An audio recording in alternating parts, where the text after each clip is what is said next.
All right, so today we're going to be talking about being effective when you're bottom tier. Now, this is going to be a very demanded topic. A lot of people ask me, like, why don't Unicums ever post replays of them when they're bottom tier? And the reality is, it's way harder to play when you're bottom tier, and that's just how it is. So, a lot of the times, you're going to get better games when you're top tier, obviously. Uh, and this, honestly, this is a good game, but it's not like spectacular. So I'm coming at it with this mindset that when you're bottom tier, you just have to do the best that you can because the reality is your games are going to be reliant on your top tier tanks. We've got an IS-7, a 50B, and a clicker.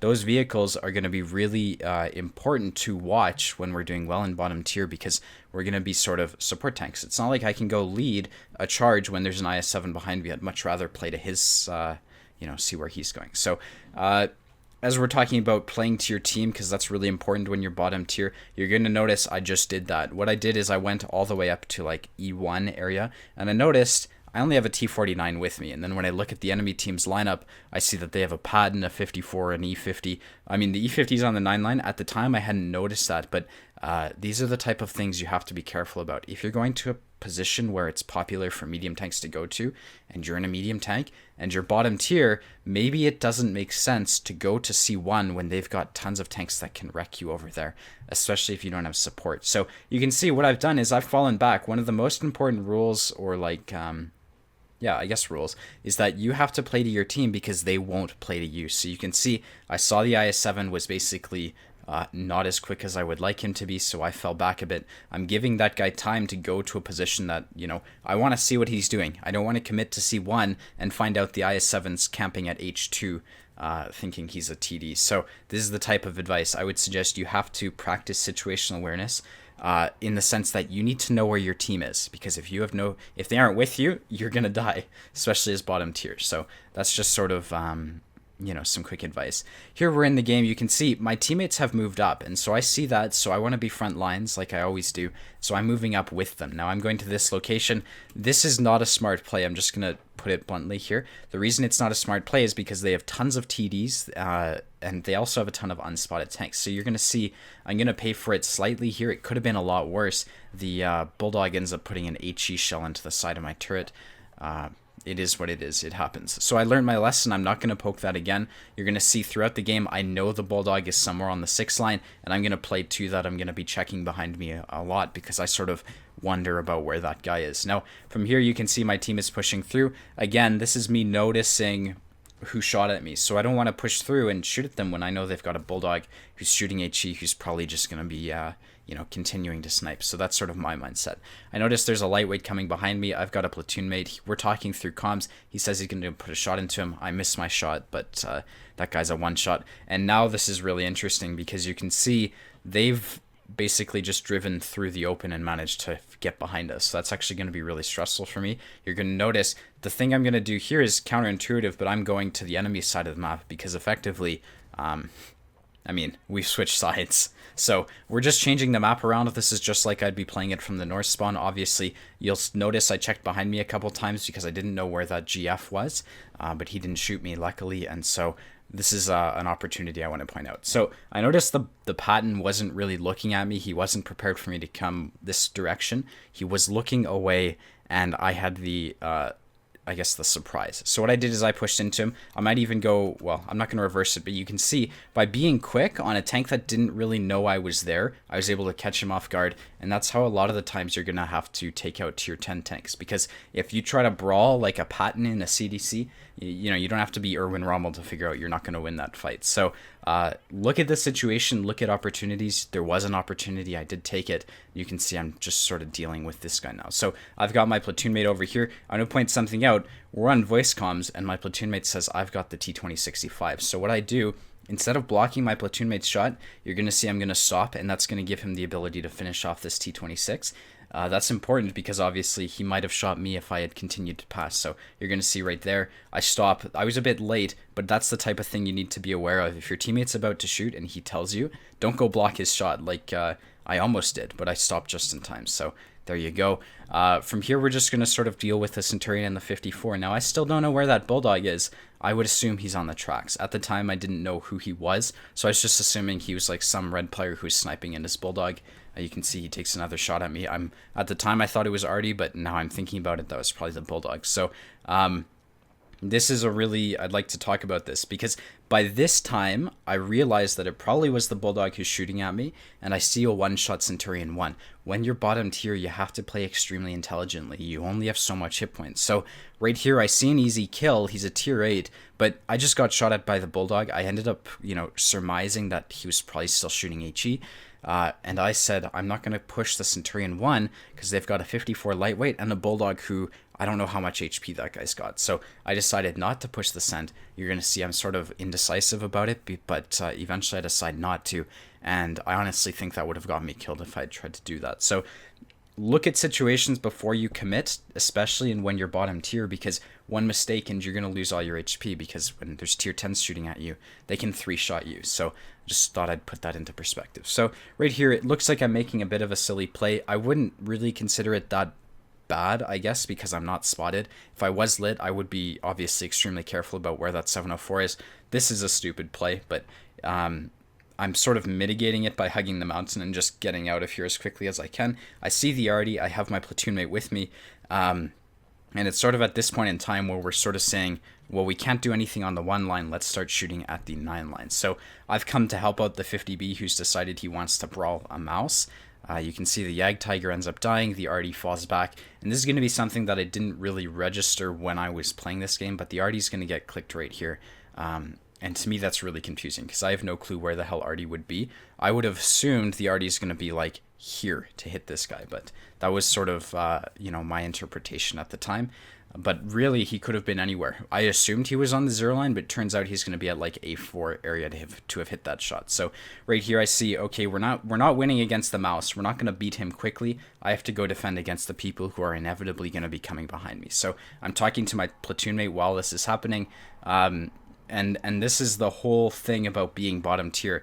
You have to look for opportunities. If you see a mouse and a T-34 and you're not going to beat them on the 9 line, it doesn't make sense to go fight them because you're not going to beat them. So you have to look for fights you can win, and that's not always going to happen. You're going to see eventually I'm going to die in this game, but the whole premise of this game is that you can only do so much when you're bottom tier. You're not going to win consistently. So you can see I've got shots in this mouse. I am extremely worried about the guy behind me, but I was communicating with my ISU. You can see he's at K4. So I was like, all right, well, if they YOLO, we'll see him. The ISU pokes. He sees the T28 prototype. Immediately, I turn around. We're going to focus on finishing the T28 prototype off. And here they have a ton of one-shots. So this is a really terrible position to be in as, our team, because they have so many guns, it's very difficult for us to deal with that. What I'm going to do is I'm going to focus off the easy kills, and I'm going to be prioritizing kills. You see there's a 704 behind me who I could probably try to circle, but I'm pushing into the side that I think I could win, because if I push into a 704, a mouse, and a T34, we're not going to win. So effectively what I'm doing right here is I know that there's a tank. Well, I know there's multiple tanks coming in this way, so I'm trying to push out the way that I can. And because I've delayed for so long, I've sort of forced myself into this situation. But because of the positions that we're in, it's actually sort of manageable. So the base is very easy to sort of play from on this map. So you can see, take a hit there to put a shot into the Centurion 1. He was an easy kill. Again, I'm focusing down the easy kills here. So there's a 54 lightweight. I'm shooting gold, so I'm able to finish him off. Here's the M4190 GF.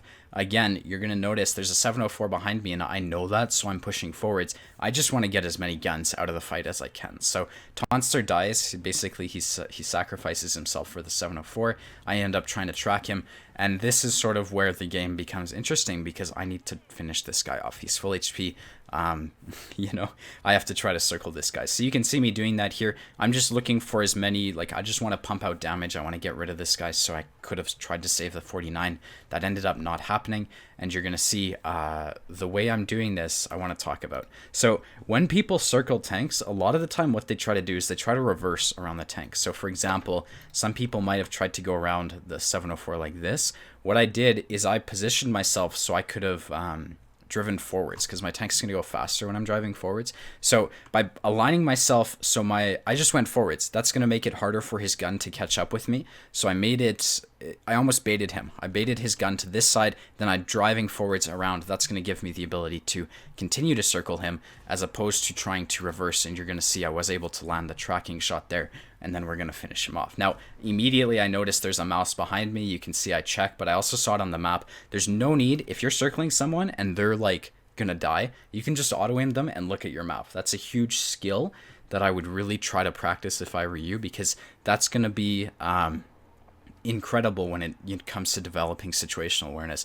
There's no need to be looking at a 704 who's tracked and he's got his side to you when you can suspect that there's probably going to be tanks coming in behind you. So I did that. I noticed the T-34. Going to tap R 3 times here. We're just trying to get away as quickly as possible, and the clicker at A5 or whatever ends up finishing me off. So that's the game. Let's go look at the end plates, then we'll talk about being effective a bit more, I guess. But you know, this is what happens when you're bottom tier. You're not going to be able to beat a full HP 704, a half HP mouse, and a full HP T-34 when there's also RE involved. It just, even in a tier 10, it's hard. So when you're bottom tier like this, it's very difficult to actually come out on top. But you just have to understand that you have to go into battle with the expectation that you're not going to win, and still understand that and just be okay with it, because when you're bottom tier, you know, you're bottom tier. So yeah, let's go take a look at the end plates and we'll go from there. Alright, so just a quick overview of what happened in this game. What I did is I went up to this flank, but I noticed that I didn't have teammates with me, and this is obviously extremely important when you're top tier or bottom tier, but especially when you're bottom tier. If you see they have like tons of tier 9 mediums and you're in a tier 8 medium and you're going up to C1, which is where mediums play, and you're alone and all you've got is a T49 with you, you do not want to go to C1. There's no reason in fighting and losing battles. So what I did instead is I looked at the situation. I saw, yeah, you know what? We do have heavies, but they're hella slow. So I'm just going to sort of hang back, see what happens. And once I can, you know, understand that I can actually trust them to go where I need them to go, then I started to move up. So we started to move up to here. And we fought that, you know, we brawled that out for a bit. Eventually we pushed them back and they started to flank in something like this, which I've never seen in a pub game, but you know, pub games. So eventually what happened is we ended up starting to play as if we were playing on the north spawn. So I was using the cover shooting down into the enemies. It worked out. We were able to win that flank because of the ISU who was right here putting shots down into them, combined with my teammates who were, you know, we had them in a crossfire. So that worked out. Once that was done, I didn't shoot these easy kills down here because it would have put me in a bad position. And I was also certain that they had like a 90 GF who was in this area who would have just rushed me or something to that effect. So you have to understand, if you see an easy kill, a lot of the times they're not an easy kill unless they're the only tank left, or maybe there's 3 tanks left. But when you've got a significant number of tanks left, don't just go YOLOing people. You need information before you do that. And the only information we had was that it was unsafe. So, you know, consider that. Once that happened, we went back to our base. We sort of sniped these guys. It wasn't really effective. We didn't do anything. So a lot of the play from our base was just sort of reacting and seeing how things went. We weren't forcing anything, which is something you normally you can't do in mediums, especially when you're in a CDC. So eventually when we were forced to do something, so when these guys were pushing in and these guys were pushing in, Tonster and I, you know, focused on the T28 prototype, then whoever was in these areas, and we were able to finish those guys off.